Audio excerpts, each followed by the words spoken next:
দেৱাস্ত গায়কৰ তৰফৰ পৰা আমালৈ আগবঢ়াইছে ইতিমধ্যে দীপাংকৰ চক্ৰৱৰ্তী ছাৰে সবিশেষ জনাব। আজি মাত্ৰ আমি যিহেতু অহা 9 তাৰিখৰ গুণোৎসৱ আছে, গুণোৎসৱৰ কাৰণে আমি খৰধৰকৈ আজি মাত্ৰ উদ্বোধন কৰিবলগীয়া হ'ল।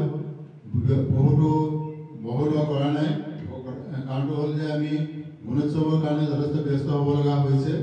যাক মাত্ৰ এই বছৰতে আমি আজি যেহেতু বছৰটো অন্তিম দিন, এই অন্তিম দিনটোত আমি আনুষ্ঠানিক মাত্ৰ উদ্বোধন কৰা হৈছে। পৰৱৰ্তী দিনত আমি যিমান পাৰোঁ অন্ততঃ নুমলীগড়বাসী ৰাইজক আমি উপকৃত কৰিবলৈ চেষ্টা কৰিম। বিশেষকৈ আমাৰ নিবনুৱাসকলকো আমি আমাৰ যিটো কেৰিয়াৰ কোচিং চেণ্টাৰ আছে এই যোগেদি আমি সদায় উপকৃত কৰিবলৈ চেষ্টা কৰি আহিছোঁ। গতিকে আমাৰ যি দেওবৰীয়াৰ যি বিদ্যালয় হ'ব, এই বিদ্যালয়ত কি হ'ব ইতিমধ্যে আমাক দীপাংকৰ ছাৰে সবিশেষ আমাক জনাব। আনকি ৰাইজৰ তৰফৰ পৰা এখন চাৰ্টিফিকেট তেখেতসকলে প্ৰদান কৰিব। গতিকে মই সবিশেষ দীপাংকৰ চক্ৰৱৰ্তী ছাৰক ক'বৰ কাৰণে আহ্বান জনালোঁ।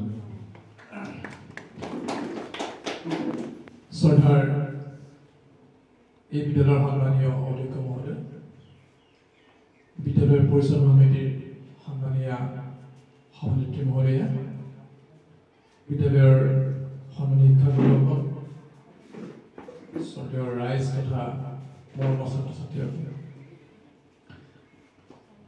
বক্তব্যৰ আগতে সভানেত্ৰী মহোদয়ে এষাৰ কৈছে, তোমালোকে ভয় খাইছে যে নামটো চানডে স্কুল, চানডেও পঢ়িব লাগিব। যেতিয়া এই কনচেপ্টটো মোৰ মনলৈ আহিছিল, নেতানো ভগৱানে কেনেকৈ মোৰ মনলৈ আহিছিল, মই নাই প্ৰভুজনাই দিছে, মহান স্মৃতিৰ অহংকাৰ হ'ব আৰু অহংকাৰ হ'বই নোৱাৰে। প্ৰভুৱে যেতিয়া মোৰ মনত দিছে যে চানডে স্কুলৰ কনচেপ্টটো, মই দুটা উদ্দেশ্য কি কৰিছিলোঁ। প্ৰথম কথা মনত ৰাখিব, নুমলীগড় মোৰ এখন দ্বিতীয় ঘৰ। মোৰ ঘৰ নাজিৰা, কিন্তু মোৰ ঘৰ নুমলীগড়। মই নুমলীগড় ক্লাছ 6ৰ পৰা নুমলীগড়ৰ লগত মই জড়িত, ক্লাছ 6ত। আৰু যেতিয়া মই এইখন স্কুল এখন ঐতিহ্যমণ্ডিত খুব ভাল স্কুল, মই সেইদিনাখনি কৈছোঁ এটা ঠাইত নুমলীগড় স্কুলৰ কথা। ইয়াত এক্সট্ৰা কাৰিকুলাৰ নাটক, গান, বাজনা, খেলবিলাক এক্সপাৰ্ট আছে এইখন বিদ্যালয়ত। মই গৰম বন্ধ পালেই ইয়ালৈ আহি পেলাই মই নুমলীগড় অঞ্চলত এইখন স্কুলত মই ৰাতি নাটকো চাওঁ কেতিয়াবা।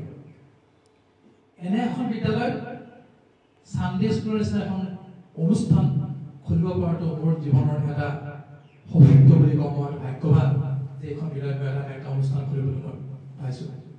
আৰু তাৰ কৃতিত্ব আচলতে মই দিব লাগিব শইকীয়া ছাৰক।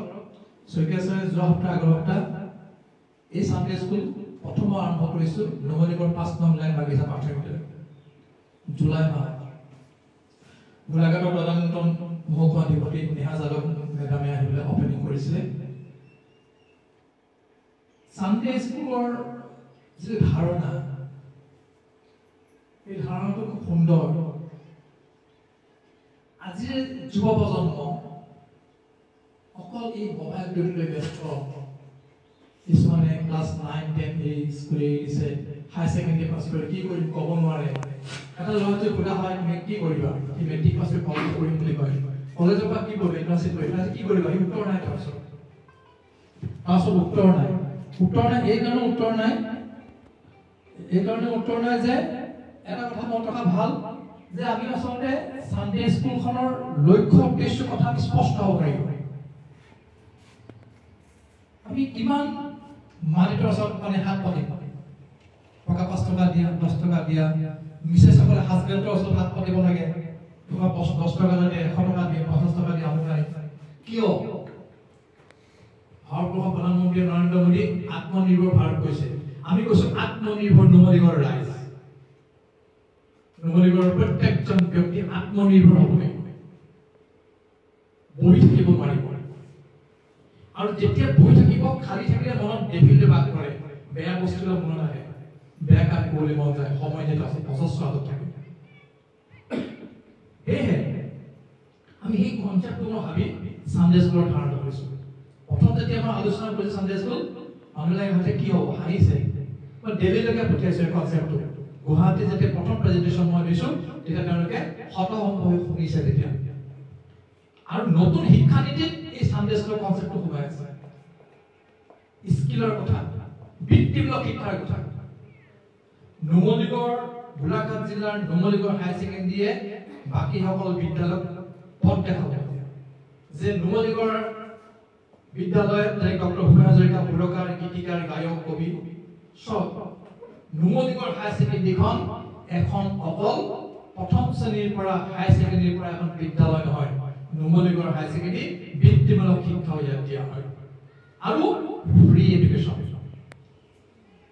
বিনামূলীয়া আৰু যিখন চাৰ্টিফিকেটৰ ভেলু আপোনালোকে পাব গোলাঘাট জিলাৰ এখন ডিষ্ট্ৰিক্ট ইনষ্টিটিউশ্যন ডাইটৰ পৰা এখন চাৰ্টিফিকেট দিব আপোনালোকে যদি কোৰ্চ কমপ্লিট কৰিব এতিয়া কথা আহিলে আমি চানডে স্কুলত কি কনচেপ্ট ৰাখিছোঁ এতিয়া মই যিখন নুমলীগড় চলাই আছোঁ নেটিং আৰু কাটিঙৰ অমিতানত তেওঁলোকক শিকাই আছোঁ আপোনালোকে গ'লে দেখি ভাল পাব আমাৰ মহিলাসকলে তাত শিকিছে মহিলাসকলে এতিয়া আপোনাৰ স্কাৰ্ট ফ্ৰক চব শিকিলে সব চলাব জানে তেওঁলোকে শিকিছে কাটি শিকি গ'ল এতিয়া চিলাব জানে এতিয়া ব্লাউজ চব শিকাবলৈ আমি গৈছোঁ মানে এই ফেব্ৰুৱাৰী মাহৰ ভিতৰত আমি নেটিং কাটিঙৰ কাম শিক কৰি আৰু নুমলীগড়ৰ মোৰ এজন মানে বন্ধুৰ নিচিনাই হয় এজন চিএ আছে তেখেতৰ লগত যোগাযোগ কৰি নুমলীগড় ৰিফাইনাৰীৰ পৰা মই দুটা মেচিন লৈছোঁ 19,500 টকা দুটা মেচিন কিনিছোঁ মই বোকাখাটৰ পৰা মোক নুমলীগড় ৰিফাইনাৰীত 20,000 টকা দিছে মই 19,500 টকা খৰচ কৰি দুটা মেচিন কিনিলোঁ মই সেই দুটা মেচিন তাত যেতিয়া ৰাখিছোঁ তেওঁলোকে মেচিন চলোৱা শিকিছে আৰু এতিয়া তেওঁলোকে এখন কাগজ কাটিছিলে এতিয়া কাপোৰ কাটিছে এতিয়া চিলোৱা শিকিছে এতিয়া আমি তেওঁলোকক নেটিং কাটিঙৰ প্ৰথম আমি তেওঁলোকক প্ৰশিক্ষণ ব্যৱস্থা লৈছোঁ যিসকল মহিলা আহিছে আৰু ইয়াত কোনে অংশগ্ৰহণ